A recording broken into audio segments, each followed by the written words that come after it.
एक सवाल आपसे है आप कि ब्राह्मण कौन है? हैं? ब्राह्मण वो है ब्रह्म में जाने थी ब्राह्मण, जो ब्रह्म को जानता है वो ब्राह्मण। इसका मतलब कि जो अगर कोई शूद्र है अगर वो ब्रह्म को जान लिया आज ब्राह्मण है, वाल्मीकि क्या पूजा करते हैं कि नहीं? जानबूझ करके राजनीतिक लोगों ने इसको पैदा किया है। क्या बात? अभी लोग जो लोग बोल रहे थे उनको देखे, वो कहते सनातन धर्म समाज को कैसे मानिएगा? एक तरफ कहिएगा हिंदू, एक तरफ कहिएगा मुसलमान, एक तरफ कहिएगा बौद्ध, एक तरफ सिख, ऐसा नहीं होगा। देश की जो सब्जेक्ट से जो प्रजा है, जो जनता है, सब एक है। राम जयंती यहाँ प्रेमनगर आश्रम में सबसे पहली बार मनाई जा रही है। सबसे पहले पूरे बरौली विधानसभा वासियों को परशुराम जयंती की ढेर सारी शुभकामनाएं, बधाई। परशुराम जयंती हम लोग को मनाने का कुछ मुख्य उद्देश्य नहीं है, बस मेरा एक ही संकल्प है कि पूरे समाज के लोग को एकीकृत कर और एकीकृत हम लोग जोड़कर पूरे समाज को और बरौली के जो है एकीकृत होकर हम लोग चलें। आप भी वहीं से बिलोंग करते हैं और स्वामी जी भी वहीं से बिलोंग करते हैं? जी बिल्कुल, आपको पहले ही बताएं और मंच पे भी हम बोले थे कि मेरा एक ही संकल्प है, एक ही सपना के साथ चले कि नया बरौली युवा बरौली के नहीं, युवा बरौली यानी नया बरौली। नया जब बरौली होगा तो जो भी कुछ होगा नया होगा। अब पहले की वर्तमान से जो अगर देखा जाए तो पहले में क्या हुआ है उसको छोड़ के कुछ भी होगा उससे बेहतर होगा। जी बिल्कुल, यही तो हर बार बताया गया कि किस समाज के परशुराम, दादा परशुराम एक ही समाज के हैं। पर जब हमने पढ़ा, जब उनके चरित्र के बारे में जाना, जब उनकी सिद्धांतों को जब हमने देखा तो मुझे विचार आया, तो मैं पूरे अपने बरौली में जब आया तो अरुण भैया से और भैया के मठाधीश बाबा से हमने बात किया कि हम मनाना चाहते हैं और पूरे समाज के लोग को यहाँ बुलाए हैं। पूरे समाज के लोग को उद्देश्य हम देना चाहते हैं कि आप सभी उनके सिद्धांतों को देखें, उनके चरित्र को देखें। जब उनके देखेंगे तो आने वाली भविष्य आपकी तो कल्याण होगी, फिर जगत का भी कल्याण होगा। पहली बार यहाँ पे इस आश्रम पे कहीं ना कहीं परशुराम जयंती मनाया जा रहा है। इस पे क्या आने वाले दिन में कैसे क्या होगा सर, इसके बारे में? जी बिल्कुल, आए हैं जब से देख रहे हैं बरौली के जो भी देख रहे हैं, आप नया ही कार्य देख रहे हैं, जो भी देख रहे हैं नया ही देख रहे हैं। हर जगह भी आप देखते हैं जो भी हम कार्यक्रम करते हैं पहला ही स्थान होता है। तो कहीं ना कहीं अभी जब नया जब कर रहे हैं तो आने वाले दिन के लिए भी लगातार चलता रहेगा जब तक जीवन। प्रतिवर्ष इस आश्रम पे परशुराम जी का जयंती मनाया जाएगा? जी बिल्कुल मनेगा। जब तक जीवन रहेगा, जब तक बरौली के लिए अपने जीवन को हमने दे चुका है, बरौली को माँ समझ चुके हैं, तो बरौली के लिए जो मेरी जान ही है।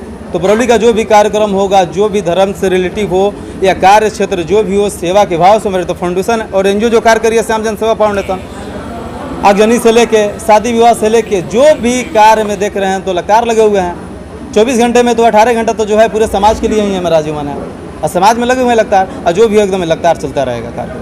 सीताराम। क्या कहिएगा स्वामी जी, आज पहली बार आपके आश्रम पे जो है कि परशुराम जयंती का आयोजन किया गया, कितना हर्ष है?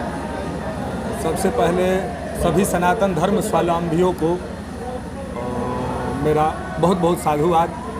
आप सभी जितने भी मीडिया कर्मी हैं, आपके सभी श्रोताओं को परशुराम जयंती की हार्दिक बधाई एवं शुभकामनाएं। देखिए, परशुराम जी विष्णु भगवान के छठे अवतार थे। सनातन धर्म के एक बहुत बड़े अवतार हुए, भगवान हुए, और उन्होंने अधर्मियों का नाश करके धर्म की स्थापना की। जैसे अवतार होता ही है कि कोई अवतार होता है, जैसे महापुरुषा अवतार हुआ, हमारे स्वामी आत्मानंद परमहंस जी का, महाराज का महापुरुषा अवतार हुआ। और जब बरौली की जनता भटक गई थी तो स्वामी जी सिवान से चल करके, हरदिया ग्राम से चल करके और इस बरौली में आए और यहाँ के लोगों को सदमार्ग पर लाए। तो तत्पश्चात पूरे देश में, पूरे भारतवर्ष में स्वामी जी के शिष्य आपको मिलेंगे।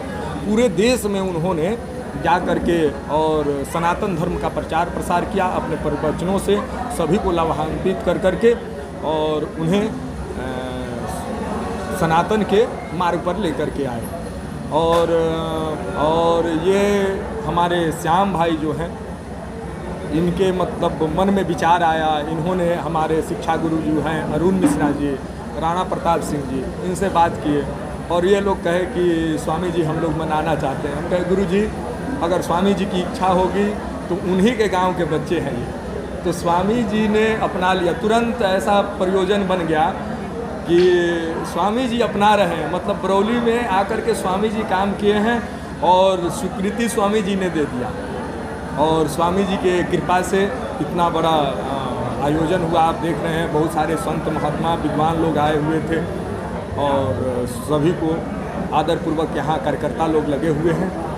भोजन भंडारा चल रहा है। बहुत अच्छा लगा, मुझे तो बहुत अच्छा लग रहा है। मैं इसके लिए श्याम भाई को बहुत बहुत धन्यवाद देता हूँ, साधुवाद देता हूँ। और जितने कार्यक्रम में कार्यकर्ता लोग रहे हैं, लगे हुए हैं, उन सबको मैं धन्यवाद देता हूँ। अरे दुर्भाग्य है कि वो नहीं जानते हैं। उनको जब सर्टिफिकेट जो प्रवेश का आप पास कीजिएगा तो आपको मिलेगा, परशुराम जी का उस पर फोटो है और उस पर लिखा हुआ है अग्रत सकलम शास्त्र कृष्ण शस्त्र।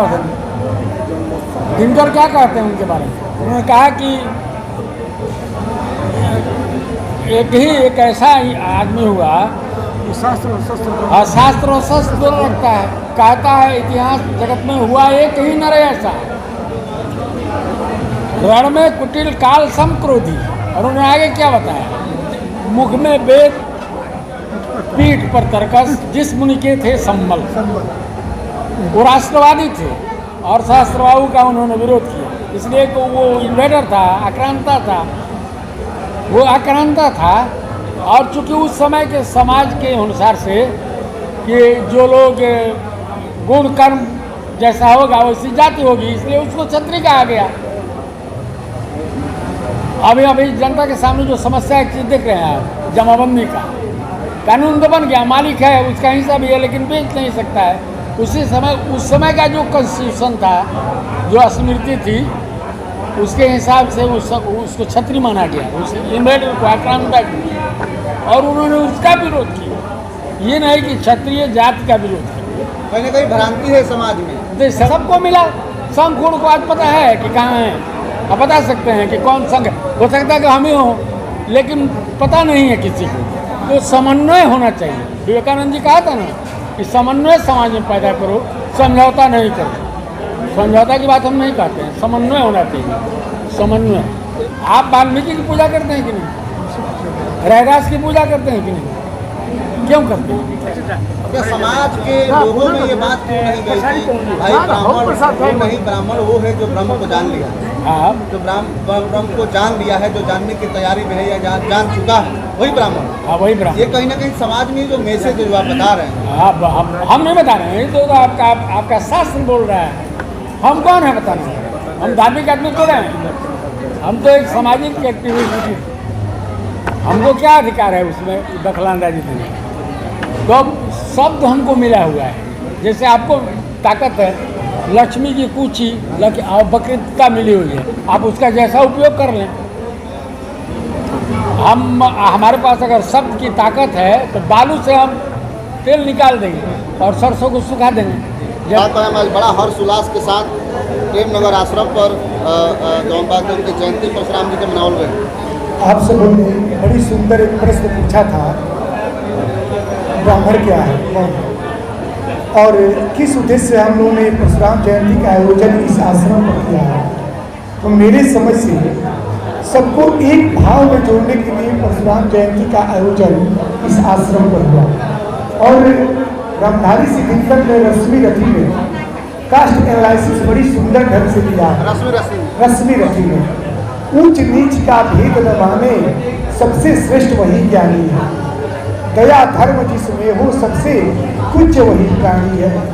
क्षत्रिय वही भली हो जिसमें निर्भयता की याद, और सबसे श्रेष्ठ वही ब्राह्मण है वो जिसमें तप त्याग। तप और त्याग जिसमें हो वह श्रेष्ठ ब्राह्मण है। शांतः संतः सुशीलश्च सर्वभूत हिते रतः, क्रोधम कर्तुं न जानाति सब वही ब्राह्मण उच्यते।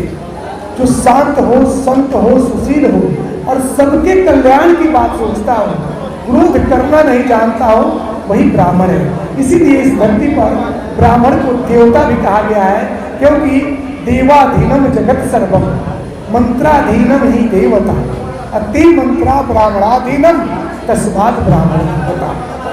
तो इसलिए ब्राह्मण देवता है। हर्ष इसलिए है कि आज हम सभी लोग प्रिंट मीडिया, आप सभी इलेक्ट्रॉनिक मीडिया, ये सुंदर कलाकारों का समन्वय, संत महात्मा विभिन्न आश्रमों से आए हुए संत, हम सब लोग यहाँ एकत्रित हुए हैं। और सबसे बड़ी सुंदरता का रहस्य है कि हम लोगों के बीच से एक छोटा श्याम निकला है, और ये श्याम इस बरौली को श्याम से उज्जवल बनाएगा, ऐसी हम लोगों की जो है सोच है। और इनके लिए शुभकामना भी है कि इस पथ का उद्देश्य नहीं हो शांत भवन में टिक रहना, किंतु पहुंचना उस सीमा पर जिसके आगे राह नहीं हो। श्याम वहां ले चले जहां हम लोगों की सोच है, जहां हम पहुंच नहीं पाए हैं। इनसे उम्मीद भी है आज के टूटे खंडहर पर तुम कल का देश बनाओगे, और जो मुझसे हो सका नहीं वो तुम करके दिखाओगे।